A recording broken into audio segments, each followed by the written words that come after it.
Bienvenidos a mi casa. En esta oportunidad les quería comentar un poco sobre mi vida privada y hay cosas que me están dando vueltas en la cabeza. Y es el título de este video se llama Transcatólico. ¿Por qué lo he titulado Transcatólico? Es por estas palabritas que realmente no existen, que es transición al catolicismo. Realmente no estoy saliendo de alguna secta o algún sitio y me estoy yendo al catolicismo. Siempre desde niño he sido católico, pero nunca he sido practicante. Y al decir nunca es más o menos no iba a misa desde más de 40 años atrás. Y tampoco creía mucho o no practicaba mucho las creencias católicas. Pero, ¿qué cosa es lo que me está llevando a hacer este video en sí? Es todo lo que está sucediendo ahora, digamos, en las redes sociales. Y es no una respuesta a los problemas que están sucediendo ahora, sino es simplemente un punto de inicio de cómo es que estoy transicionando hacia la religión católica. Y para eso les quería contar un poco qué es lo que yo pienso en este momento, cuando todavía ni siquiera me sé el Padre Nuestro. Y estoy leyendo un poco y quiero contarles más o menos las cosas que he estado viendo para más o menos, digamos, tener un punto cero, un punto donde uno comienza las cosas. Y qué cosa es lo que pienso ahora, ¿no? Digamos, he estado escribiendo un poco sobre algunas cosas que pienso que debería de entender por qué estoy haciendo esto, ¿no? Y digamos que hace... yo ahorita tengo más de 50 años, ya estoy casi por los 60. Y si he nacido, o las personas que han nacido antes de 1980 o 1990, digamos que ser agnóstico o ser ateo es casi, digamos, lo normal. Ser anticatólico era lo normal en esa época. Ser, digamos, pensar cosas que eran diferentes al catolicismo era lo normal. ¿Y por qué me refiero a que era lo normal? Es que desde la época de la Revolución Francesa, o digamos muchísimo antes, se pensaba de que a la ciencia y la astronomía pensaban de que el universo era infinito. ¿A qué me refiero que era infinito? Era que era constante. Y hay una filósofa conocida en esa época que se llamaba Ayn Rand, que escribió varios libros sobre filosofía, pero una de las entrevistas que a mí personalmente me llamó más la atención es ella en qué se basaba su filosofía.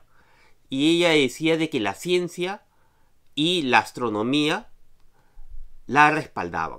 ¿Y por qué me refiero a eso? Porque en esa época realmente la ciencia y todo lo que se conocía en esa época la respaldaban a ella. Se pensaba que el universo era infinito, que la vida salía de la nada y bueno, todas estas cosas poco a poco han ido cambiando. Durante los últimos años, digamos, en el año 78, 1978, se gana el premio Nobel Radiación de ondas de microondas, que vendría a ser lo que se conoce por el Big Bang. Pero esta teoría ya era de 1929 por un sacerdote católico que se llamaba Georges Lemaitre. Los videos, el primer video que yo hice en este canal de YouTube hablaba exactamente sobre este personaje, pero en la forma de por qué la música, que hablaba de los parlantes que tengo acá atrás, por qué la música se podía expandir con este sistema de parlantes. Los que quieren saber un poco más, hablo sobre qué es lo que se pensaba en esa época y cómo es que gana el premio Nobel. Pero lo que descubren en ese premio Nobel es de que el universo no era infinito, sino que tenía un comienzo y al tener un comienzo va a tener algún día algún fin. ¿Qué es lo que se pensaba? Que era como si fuese una pistola, que uno dispara una bala y al principio se va acelerando, pero poco a poco saliendo desde, digamos, el punto del Big Bang, poco a poco va a ir desacelerándose hasta llegar a un punto muerto y la gravedad del Big Bang lo va a traer o va a explotar o todavía no se sabe exactamente qué es lo que sucede. Pero durante los años, ya pasaron 1900, ya llegamos al 2000, al 2010, y se han descubierto con los nuevos telescopios que no solamente se está expandiendo, sino que se está acelerando el universo. Hasta el día de hoy no se sabe exactamente cómo es que funciona el universo, pero una de las cosas que sí se sabe es que no es infinito como se creía antes. Antiguamente, en la Revolución Francesa se decía de que ya los científicos habían descubierto casi el 90%, el 95% de todas las leyes físicas y todo lo que se necesitaba saber. Pero en los últimos años, lo que se está descubriendo es de que estamos, digamos, en lo contrario, que solamente se sabe menos del 4% y ese más del 95% no se sabe. Se le llama ahorita materia oscura, pero tampoco se sabe exactamente qué cosa es. Es como decir, sumar 2 más 2 y en lugar de tener la respuesta 4, se sabe que 2 más algo va a dar 4. Pero se sabe que ese algo es superior, digamos, a 20. ¿No? Entonces hay algo que en la suma no coincide con el resultado. Y eso hasta ahora se está viendo en la astronomía, qué es lo que está sucediendo, porque la materia que debería de haber y la materia que se está calculando no coinciden con los resultados. Entonces, lo que se pensaba antiguamente, que ya se sabía casi todo, ahora se sabe de que no sabemos casi nada. Y mientras más investigamos, menos se sabe. Los videos anteriores que yo hablo sobre acústica, hay un fenómeno que cuando uno pone los dos parlantes y dan un sonido en los dos parlantes, llega un momento donde se van a cruzar y van a crear una fuerza mayor a la que sale de los propios parlantes. Esa suma, si uno se sienta en el punto de escucha en diferentes sitios, se va a dar cuenta de que en cada posición hay un cambio en la tonalidad y en el sonido, en la fuerza, en los decibelios, que es con qué fuerza se está enviando la música que estamos escuchando. Esto crea un efecto que es el estereofónico, pero ahora último con las partículas hay unas, digamos, en el colisionador de hadrones que está en Suiza, se envía algo parecido. Antiguamente se podían enviar átomos, partículas de átomos, y los hacen colisionar, los hacen explotar entre ellos. ¿Qué es lo que sucede? De que cuando chocan se pueden ver qué es lo que reacciona, cómo se están comportando. Y una de las cosas que se sabe es de que funciona algo parecido a los parlantes. Cuando tienen ingresan, se podría decir, a unas rejillas, a unas líneas donde tienen que atravesar, se sabe de que van a funcionar algo así como la música. En el punto central va a haber un aumento de partículas y se van a separar las partículas en varias capas. Pero cuando se está midiendo, también se sabe que estas partículas digamos, se comportan como si fuesen ondas. Esto hasta el día de hoy no se sabe exactamente qué cosa es lo que sucede, pero da la sensación de que hay algo que los hace comportarse de diferentes formas. De lo que hasta el día de, digamos, de ayer, de hace unos años atrás, se pensaba, ahora con los experimentos se está demostrando de que lo que se sabía y lo que se pensaba no era de esa forma. Otra de las cosas que me llama la atención es que cuando uno ve qué cosa es digamos, de dónde sale la vida, en la época de Aristóteles también hay libros que escribió Aristóteles y bueno, algunos filósofos que se preguntaban de dónde sale la vida. Y hubieron no tanto en la ciencia, en la biología, sino en la filosofía de qué era la vida, cómo salía, qué cosa era, de dónde salía realmente o qué cosa éramos. Y se pensaba sobre el espíritu, sobre el alma, y hasta qué punto uno tenía alma, hasta qué punto uno tenía espíritu, y a dónde íbamos o de dónde veníamos. Pero hubo un científico también católico que tal vez hay muchos que lo han escuchado, que es sobre, digamos, cuando uno tiene agua o algún producto que se necesita que se conserve, se le llama pasteurizado. A la leche también se dice leche pasteurizada. Ese científico lo que descubrió era que si uno deja eh, un producto, digamos, una comida, durante unos días le van a aparecer moscas o le van a aparecer gusanos o le van a aparecer algún tipo de vida fuera de lo que era originalmente. Eso se pensaba de que así venía la vida, que era espontáneo, que no salía de ningún lado.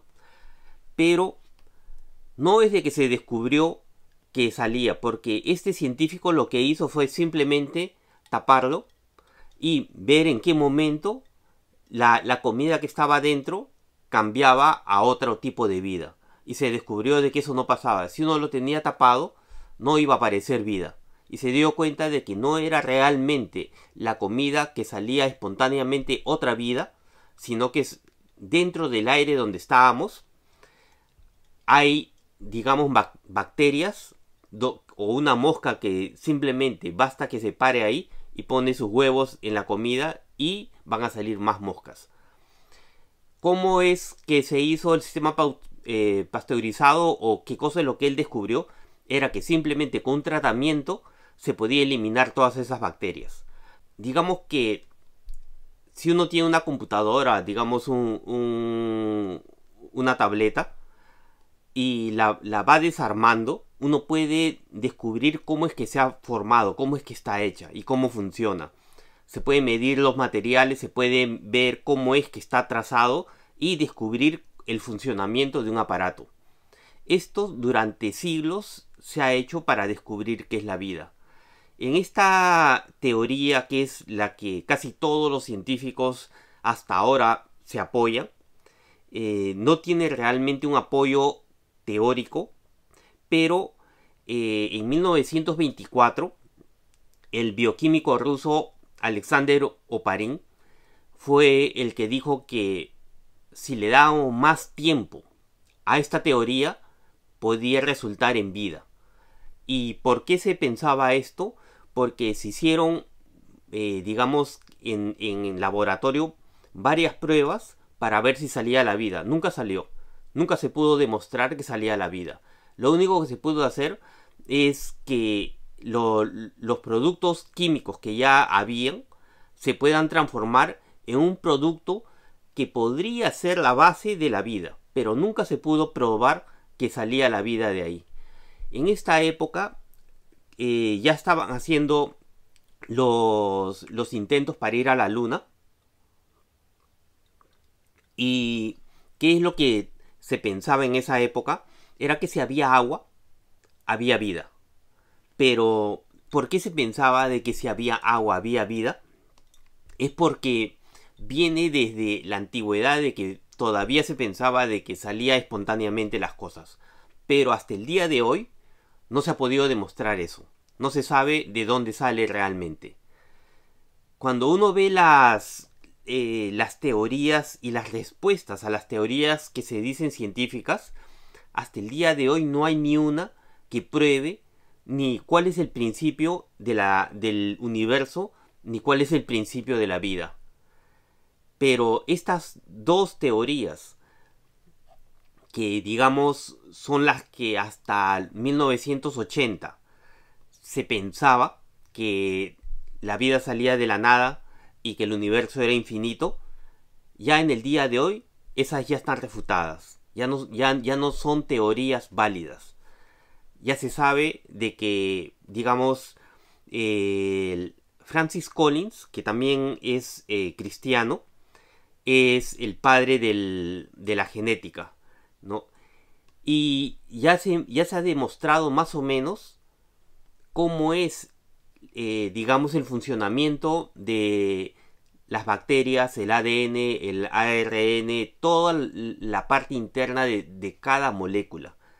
Y también se han hecho los cálculos de cuánto es para que, digamos, si algo que antiguamente se le llamaba el azar, que ya se sabe que el azar tampoco no existe, pero digamos por el azar, cuántos años necesitamos para que suceda algo, se ha cuantificado en los últimos años y los resultados son completamente imposibles. Los números que dan es un número mucho mayor que todo el tiempo que ha tenido no solamente la vida humana, sino desde el Big Bang hasta ahora.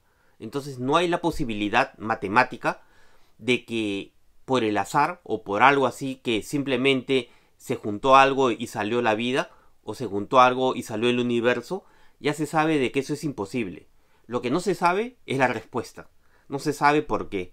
A pesar de que un cálculo matemático dice las posibilidades y puede haber no solamente errores, sino que dentro de las posibilidades puede haber, digamos, que así como en la lotería, que a uno le salga la lotería muchísimo antes que lo que los cálculos dicen. Pero así como en la lotería, si uno se compra un boleto ganarlo es difícil, eso también es lo mismo como la vida. Se puede trazar más o menos cuántos boletos uno necesita de la lotería para obtener más o menos digamos, un número de posibilidades mayor, y hasta el día de hoy se sabe de que eso no es posible hacer la vida de forma natural.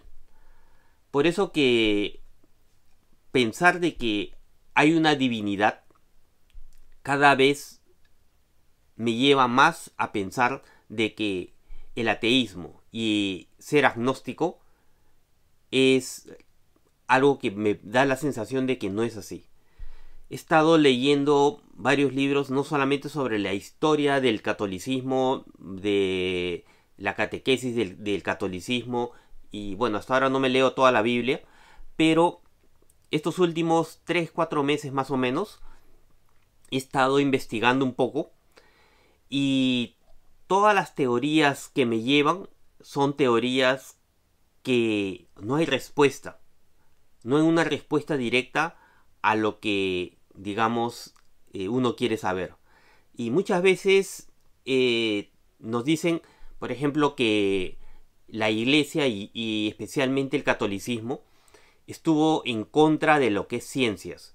Pero si uno ve en la internet, digamos, no solamente el que descubrió el Big Bang o el que descubrió que la vida no era espontánea, o el del genoma humano, todos ellos han sido cristianos, han sido católicos. Pero en la historia hay una infinidad, casi todos los científicos han sido creyentes, digamos. No todos son solamente católicos, pero creen siempre en una divinidad.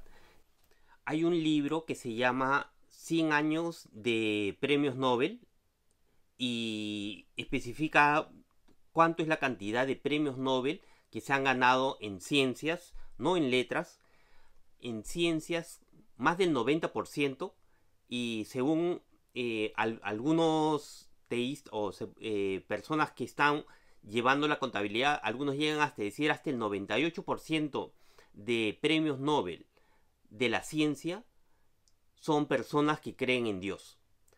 Pero ¿dónde está la diferencia? Es que hay premios Nobel, digamos, a literatura, a la paz o a otros que no son ciencias, que muchos sí son agnósticos o ateos, pero en ciencias son casi todos deístas, creen en algún dios, de los cuales Más o menos las 2/3 partes son cristianos. Y hay varias teorías que siempre me llamaban la atención.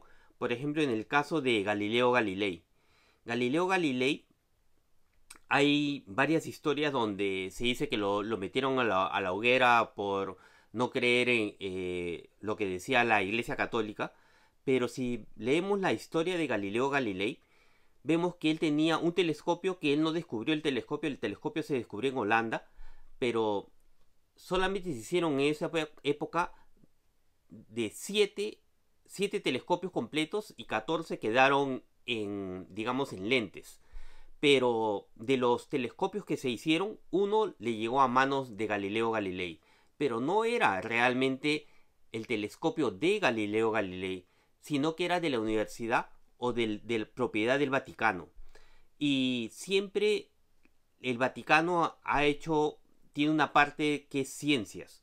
Y podemos ver en la historia todas las cosas que se han descubierto a través de universidades o sacerdotes o zonas o sitios de estudio relacionados al catolicismo. Uno de los que más se acercó a Galileo Galilei, digamos que cuando Galileo Galilei decía de que el Sol y la Tierra no era de que el Sol giraba alrededor de la Tierra, sino que era la Tierra la que giraba alrededor del Sol, esta idea ya se sabía muchísimo antes. En la época de Copérnico, que es casi 100 años antes de Galileo Galilei, Copérnico era sacerdote católico. No era un ateo o no era un agnóstico, no. Era un sacerdote católico. 473, Nicolás Copérnico había nacido y él descubrió con los cálculos que ya había hecho anteriormente, bueno, era entre Copérnico y Kepler, y los dos eran católicos, de que la Tierra y el Sol, cómo era que giraban. Pero no se sabía exactamente porque no se tenía el telescopio en esa época.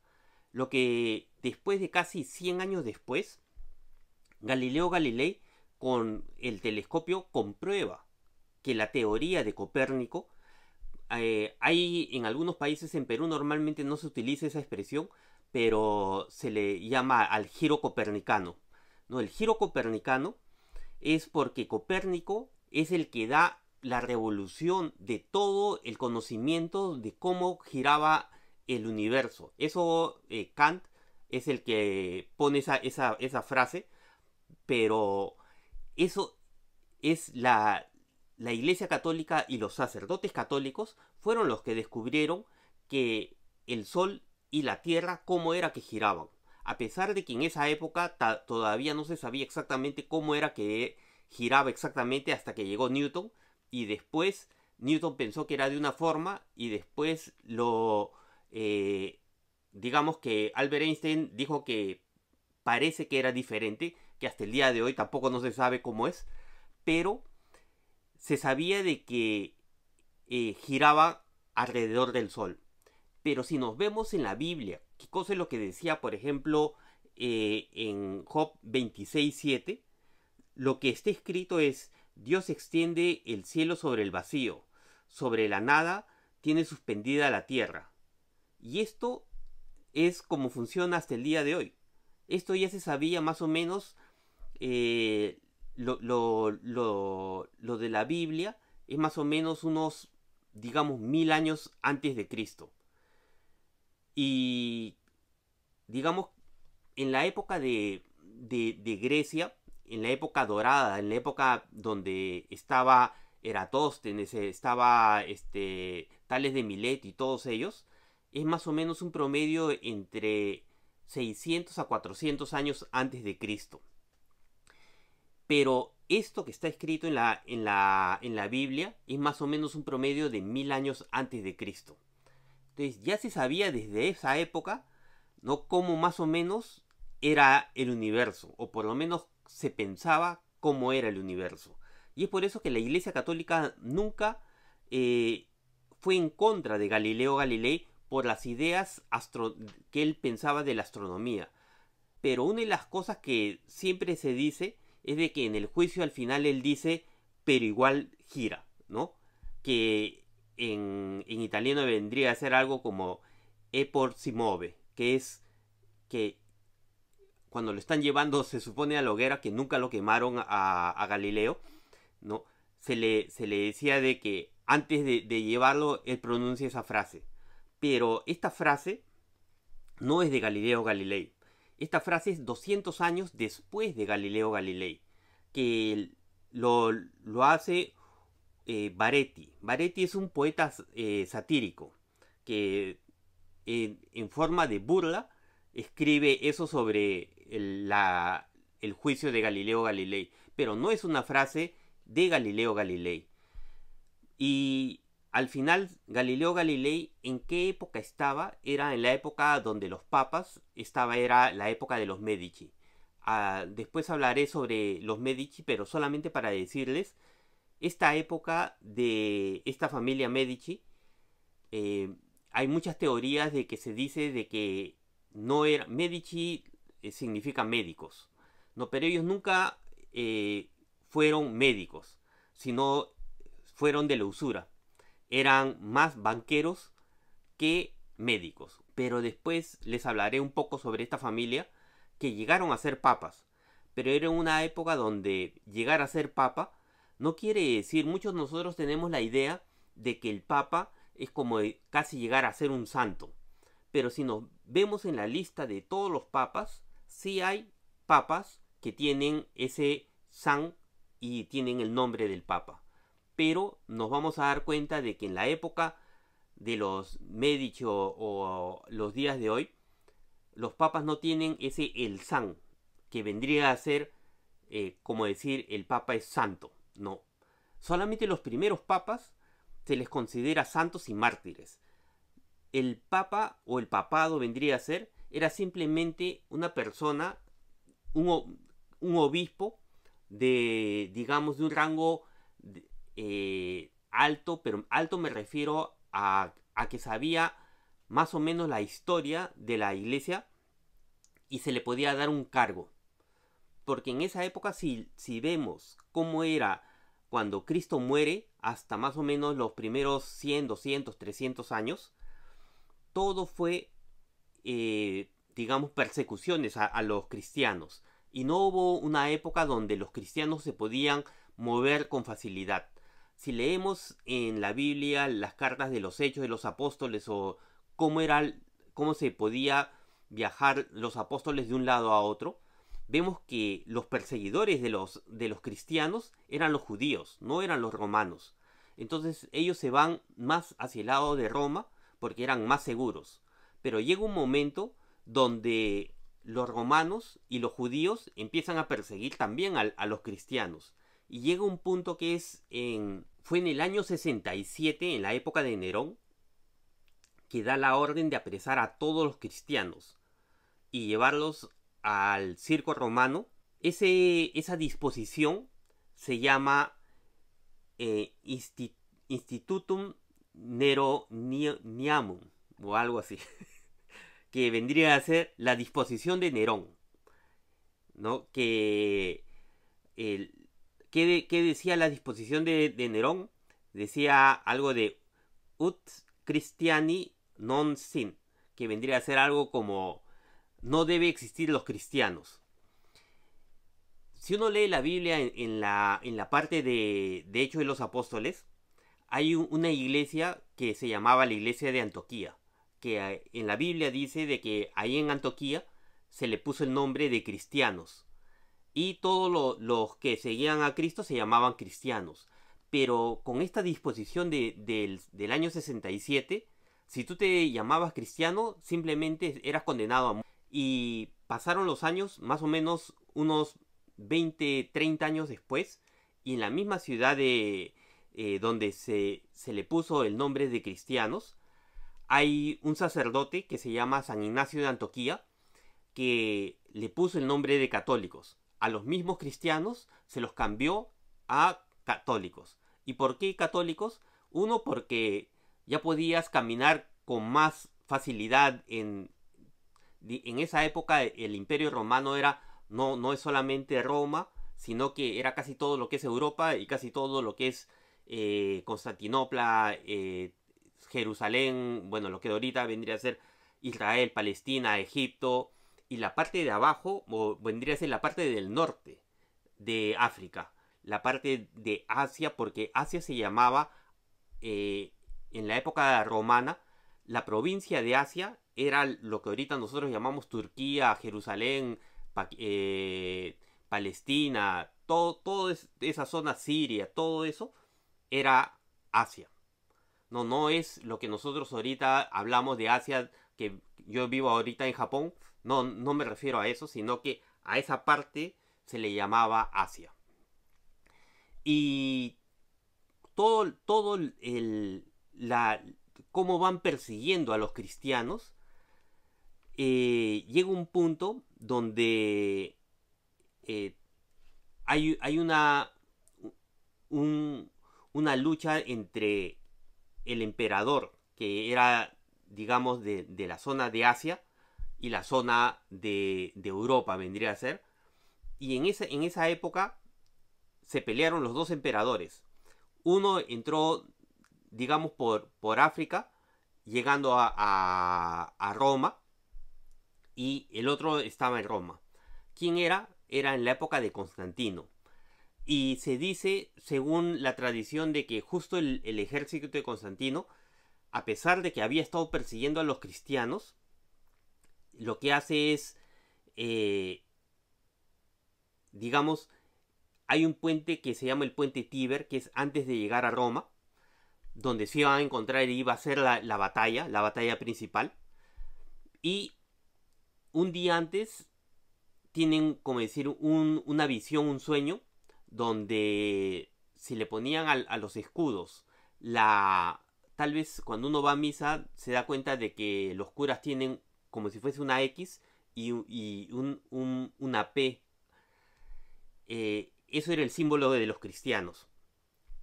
Cuando marcan eso, era una señal que había sido, según lo que cuenta la historia, fue una visión que tuvo Constantino y gana la batalla. Al ganar la batalla se queda con todo el imperio romano, desde Constantinopla hasta todo lo que era Roma y todo hasta el lado que era Inglaterra, ¿no? Entonces se queda con todo el imperio y sigue digamos, en contra de los cristianos, pero ya baja, y Constantino da una orden para que todas las religiones sean libres de predicar. ¿Pero por qué se hizo esto? No solamente porque tuvo esa señal de ponerle la insignia esa para esa batalla, sino que en esa batalla los cristianos que vivían en África eran, digamos que cuando el ejército retrocede y se van hacia el lado de Alejandría, en Alejandría también habían varios cristianos. Y estos cristianos, a pesar de que habían sido, digamos, perseguidos por los romanos, ellos ayudan al ejército que vendría a ser no enemigo, porque todos eran romanos, pero ayudan al ejército que estaba herido. Y poco a poco, digamos que esta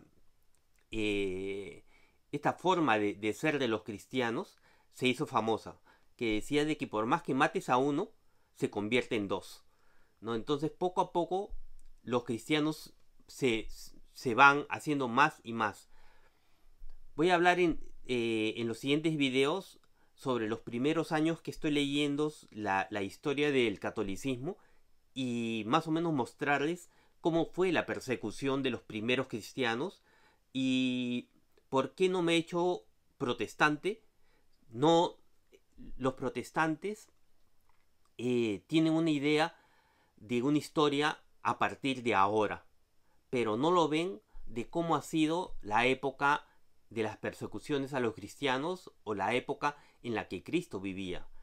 Les contaré un poco mezclando lo que es Japón, lo que es Perú, lo que es la política del Perú y la política que se mueve en torno a la religión, porque no podemos hablar solamente del cristianismo sin unir en la historia lo que sucedía comparándolo con la época moderna y comparándolo con la época como se pensaba de que era antes. ¿Y por qué me voy a referir a Japón?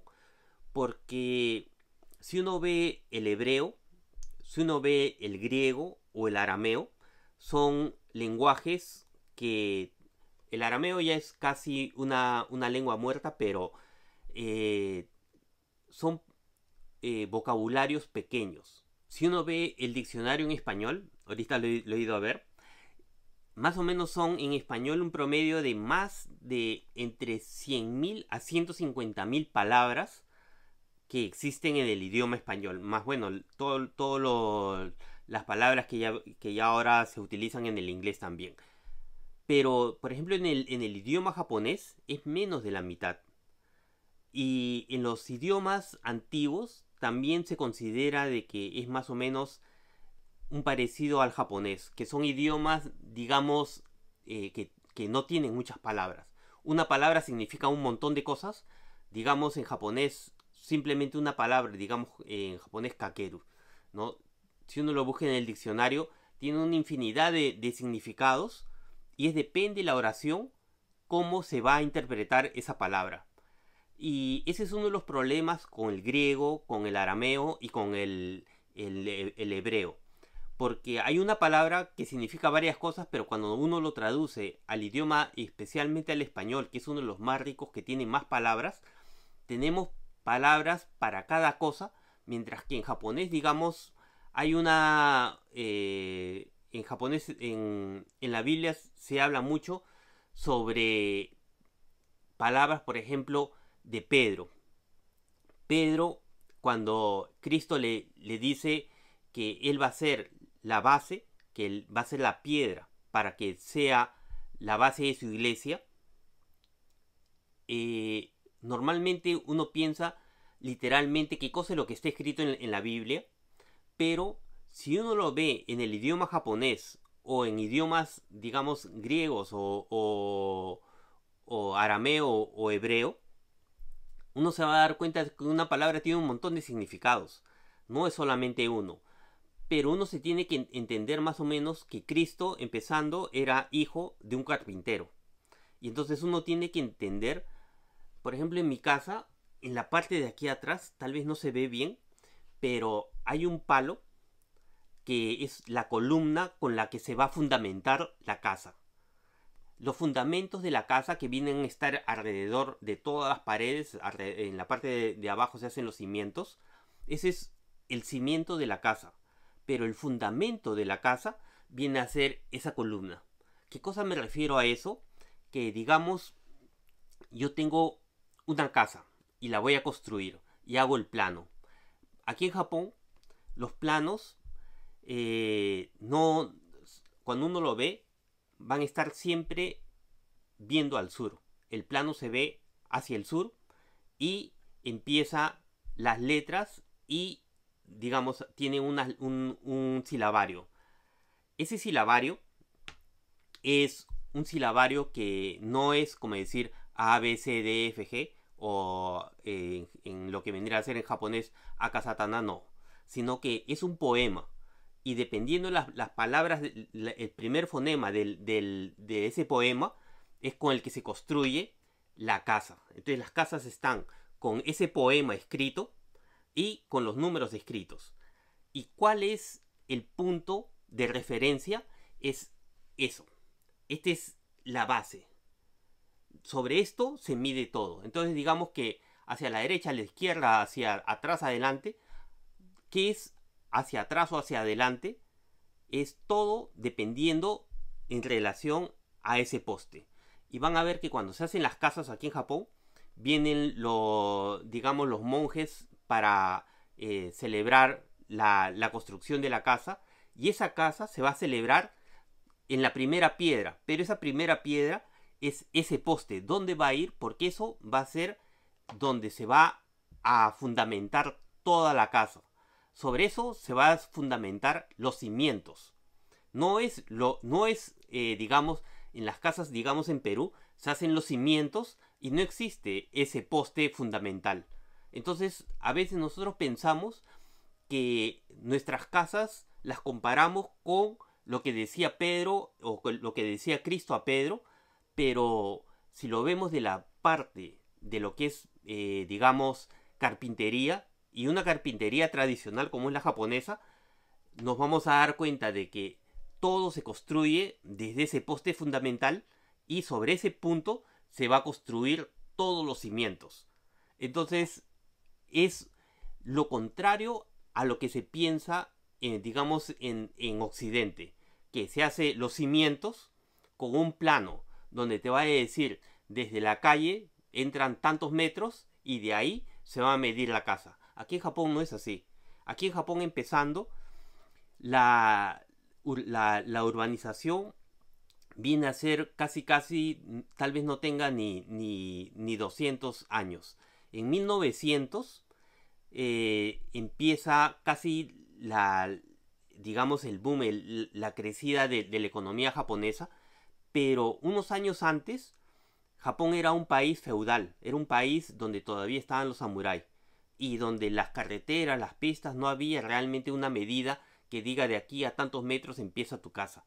No eran así las casas. Las casas se hacían empezando por ese poste, que por esa columna que era la columna fundamental, y de ahí se construía la casa. Otra de las cosas que me llama la atención también es cómo se conforman las familias.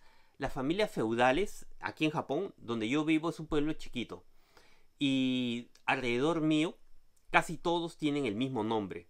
Y casi todos se llaman igual. Y casi todos se llaman, me refiero a que se llaman, es como se llaman entre ellos. Todos son primos, todos son de algún parentesco. Y todos en japonés se llaman, digamos, hermanos, o se llaman tíos, sin ser hermanos y sin ser tíos.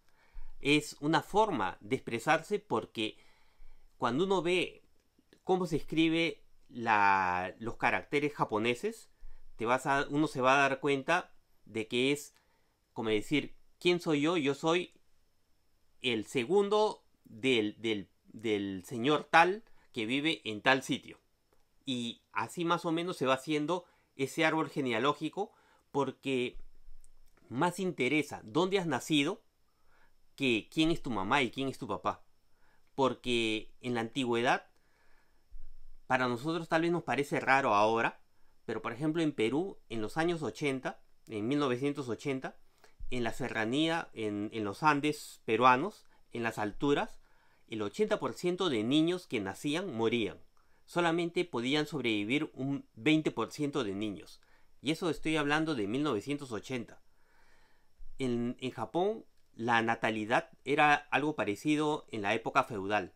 Pero si nos vamos en la época de Cristo, tal vez era todavía peor. El nacimiento, cuando uno dice en la época, en la Edad Media, el promedio de vida era de 35 años, no quiere decir de que los niños nacían y a los 35 años se morían. Porque hay muchas personas que piensan que uno nacía y a los 35 años ya eran viejos y se morían de viejos a los 35 años, a los 30 años. No era así, sino que los niños que llegaban a los 10 años eran tan pocos, casi todos morían, fallecían antes de tener 10 años, y cuando hacen el promedio de, digamos, cuántos años se hace o cuántos años uno sobrevive, da un resultado que da más o menos 35 años, pero no porque vivían hasta los 35, sino que porque los niños morían a muy temprana edad. Esto en la época en Japón también era lo mismo. Y entonces llamar a un padre, una madre, una tía, un hermano, todos se llamaban casi todos igual, porque todos perdían a sus hijos y todos perdían a sus familiares a muy temprana edad. Entonces, decir que, por ejemplo, hay una parte donde se dice de que Cristo regresa a su provincia, ¿no? ¿Qué cosa es que Cristo regresa a su provincia? Aquí en Japón se le llama Inaka, se puede decir a esta zona donde uno regresa a su pueblito, ¿no? Cuando uno regresa a su pueblito, todo el mundo lo conoce, ¿no? Y entonces él regresa con la Virgen María, con la mamá de Jesús, y le dicen, este no es el hijo del carpintero, y con sus hermanos y sus hermanas que son tal y tal y tal. Aquí en Japón, si fuese eso el caso, no están hablando de los hermanos carnales de sangre, sino es simplemente uno está regresando a un pueblito que son cientos de personas, no estamos hablando de miles de personas, ni millones de personas, no es una gran ciudad. Cuando uno regresa aquí en Japón al pueblito, todos se conocen, todo el mundo ha ido a estudiar al mismo colegio, todo el mundo es conocido, pero se conocen por las familias. La familia de esta zona ya se sabe quiénes son, la familia de esta zona se llaman diferente, pero ya saben todo el mundo quiénes son. Cuando hablamos de parentescos de sangre y hablamos de parentescos digamos, de familia, todos aquí en Japón se llaman igual. Uno de los casos que a veces en la Biblia se lee, por ejemplo, el primogénito o el unigénito. En el béisbol ahora hay un japonés que es relativamente famoso que era Ichiro. Ichiro, cuando uno ve qué significa ese nombre, es simplemente primogénito. No significa nada en especial. Es el primer hijo de la familia. No quiere decir de que la familia tuvo más hijos o es el único hijo, sino simplemente es el primer hijo. No quiere decir de que tiene, porque se llama primogénito, no quiere decir de que tienen más hermanos. Cuando aquí en Japón, ¿por qué se le llama primogénito o por qué se le da bastante valor al primero? Es porque el primero va a ser el jefe de familia. Cuando muera la cabeza de familia, que vendría a ser el padre o el abuelo, el que va a llevar todo, no solamente la herencia, sino que se va a hacer cargo de esa zona. Por ejemplo, donde yo vivo, yo tengo una casa que es más o menos 1000 metros cuadrados, pero la dirección que yo tengo viene a ser el número digamos, de manzana, y dice 1. Pero cuando uno va al registro, solamente en esta zona, con este número, hay 8 casas. ¿Qué cosa quiere decir? De que hace unos años, la familia que tenía estos terrenos lo dividieron en 8. Un lote lo dividieron en 8. Eso quiere decir de que habían 8000 metros cuadrados y cada separación lo hicieron de 1000.